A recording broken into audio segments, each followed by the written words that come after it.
El perverso narcisista o psicópata narcisista. Bienvenidos. Demos inicio a este breve podcast preguntándonos ¿qué es un perverso narcisista? Un narcisista psicópata o perverso narcisista es una persona que tiene un grave trastorno de las emociones y la conducta, pero a la vez no tiene un trastorno del razonamiento, por lo tanto, no es un enfermo mental. Tiene un principio de realidad normal como el de los otros seres humanos. El perverso narcisista puede ser hombre o mujer indistintamente.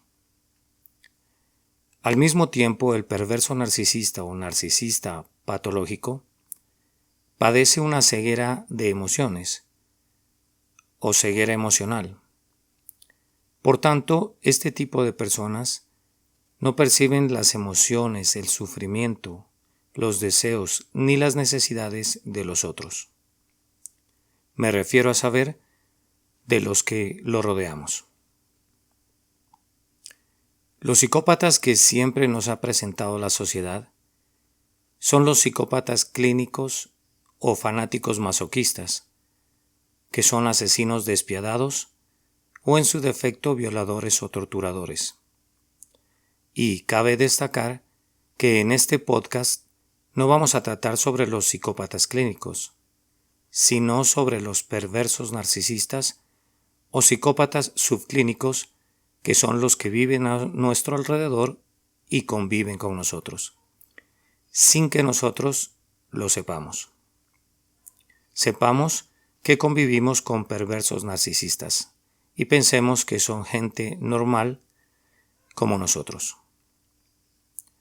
Un narcisista patológico es un depredador social por excelencia, pues nos ve a los que lo rodeamos como sus presas y no como sus congéneres. Y aparte de esto, el perverso narcisista es un delincuente moral, ya que no siente remordimiento por el mal y el sufrimiento que causa a los seres que vulnera y abusa. Según este mismo personaje, el problema no lo tiene él, sino que los que presentamos el problema somos todos los que lo rodeamos.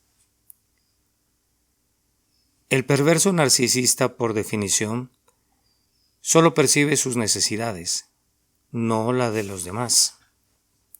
Aparte de esto, este tipo de personas son delincuentes morales porque ellos han creado su propia moralidad, la cual va en contra de la moral que se maneja en la sociedad y que hace una diferencia marcada en nuestra conciencia entre el bien y el mal. Cuando se hace una analogía cerebral post-mortem a un narcisista patológico, se ve que hay un defecto de conexión entre el cerebro frontal, que maneja la razón, y la amígdala cerebral, que maneja las emociones. Y esta es la razón de su desequilibrio mental. El perverso narcisista procesa las palabras a nivel lingüístico y no emocional. Por lo tanto, sería importante anotar que apelar a estas personas con emotividad, palabras suaves y razonables para hacerles entrar en razón, sería absurdo. ¿Cómo se hace la diferencia entre un narcisista patológico y una persona egoísta? Podríamos hacer una gran diferencia entre estos dos haciendo énfasis en que el egoísta, ante determinadas situaciones de transgresión, se encuentra con sentimientos de culpa y remordimiento, emotividad, arrepentimiento y censura moral. Pues el egoísta tiene la capacidad de reflexionar a nivel moral y aceptar que ha hecho algo malo, lo cual no hace un narcisista patológico integrado a la sociedad, pues éste carece de esa habilidad cerebral.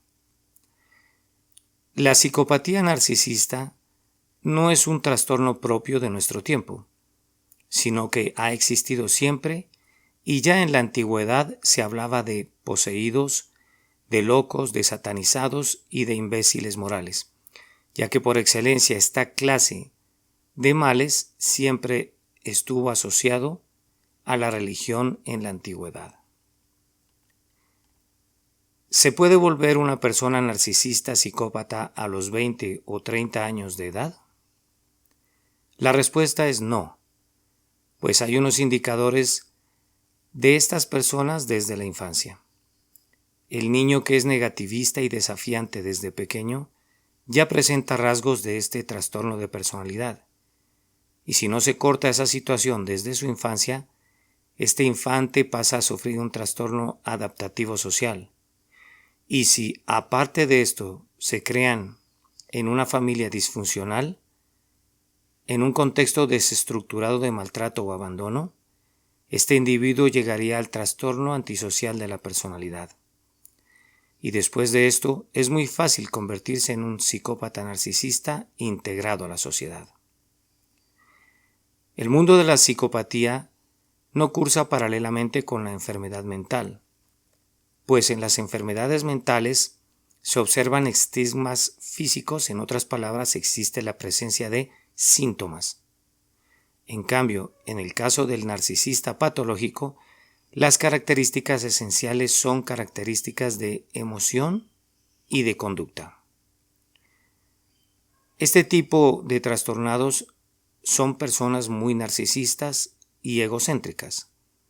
Son personas con tendencia al aburrimiento y siempre se hallan necesitados de estímulos fuertes. Manejan muy bien el arte de la seducción y la manipulación, alternando con periodos de dolor y sufrimiento muy intensos. Como un ejemplo, un psicópata narcisista puede aparecer con un obsequio para su pareja y acto seguido someterla a la mayor humillación psíquica y física. También podemos encontrar unas características impresionantes en el perverso narcisista, y con esto me refiero a las conductas sexuales muy liberales. Suelen tener tendencias al abuso del alcohol y por excelencia manejan una conducta parasitaria. Siempre buscarán a alguien para vivir a costa de éste. Otra característica muy singular del psicópata es su gran locuacidad, con lo cual estos perversos acceden más fácil a un trabajo después de una entrevista que una persona promedio, ya que la locuacidad fácilmente disfraza sus trastornos mentales para convertirlos en cualidades ideales según sea el caso.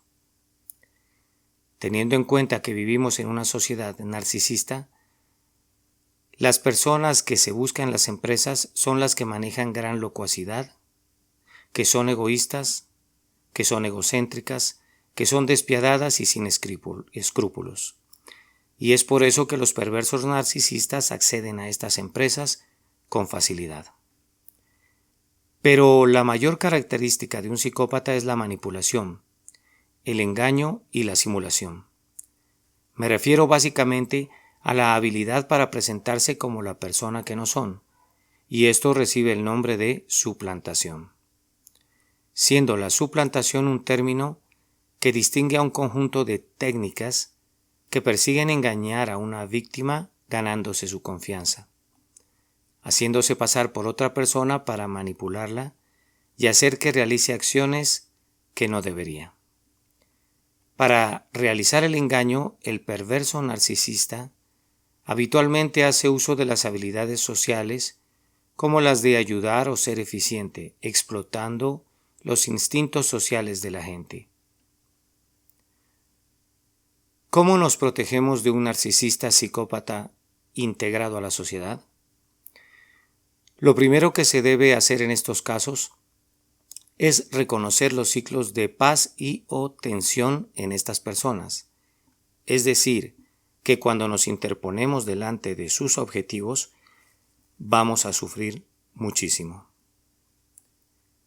Lo característico de un psicópata es que siempre alrededor de esta persona hay destrucción, caos, dolor y sufrimiento. Me refiero a un psicópata narcisista. Así que lo primero que hay que hacer es reconocerlos por el caos, destrucción, dolor y sufrimiento que generan, y en segundo lugar, no darles nunca una segunda oportunidad porque las cosas van a ser peor para nosotros. El psicópata narcisista nunca se va a alejar de sus víctimas, es decir, alejarse absoluta y completamente de estos. Según ellos, las dejan congeladas a sus víctimas por un tiempo y según el escenario que se esté viviendo, este perverso narcisista las recupera, para acto seguido volverlas a manipular y victimizar a su antojo. Y esto dependería exclusivamente de su víctima, pues si ésta lo consiente, sin ninguna duda el perverso narcisista lo revictimizará, pasando a ser el primero la pareja complementaria del narcisista, término acuñado por la psicología. El sistema periférico del narcisista perverso maneja la locuacidad, la habilidad y el encanto maravilloso entre comillas. Pero el sistema central de sus emociones está completamente podrido. Entonces, cuando uno se da cuenta de que está acompañado de un psicópata subclínico o perverso narcisista, es decir, que no es un criminal, pero que es un psicópata en cuanto a que nos va a hacer daño y mucho daño, la solución es alejarnos completamente de él y evitarlo a toda costa. La evitación y el contacto cero es fundamental en estos casos. En cuestiones de pareja y relaciones románticas, el perverso narcisista siempre va a buscar personas empáticas y muy inteligentes. Y en la primera fase de este tipo de trastornado mental, sea varón o mujer, en su primera fase, este tipo de perverso se va a mostrar altamente seductor. Y después de esto viene lo terrible. Todo esto lo tienen muy bien estudiado esta clase de psicópatas y estructurado esta clase de narcisistas. Estos personajes malignos siempre van a buscar personas más válidas, pero menos impactantes que ellos. Con lo cual, quiero decir que las víctimas de los psicópatas narcisistas son personas débiles, pero más capaces física e intelectualmente que ellos. Para finalizar, quisiera dejar claro que, si al narcisista perverso no se lo expulsa a tiempo de la vida de una persona, éste saldrá altamente reforzado de esta relación y el afectado terminará con su vida destrozada, lo cual estamos tratando de evitar a través de esta información. Mil gracias por escuchar este podcast y espero sea de vuestro provecho. Hasta pronto.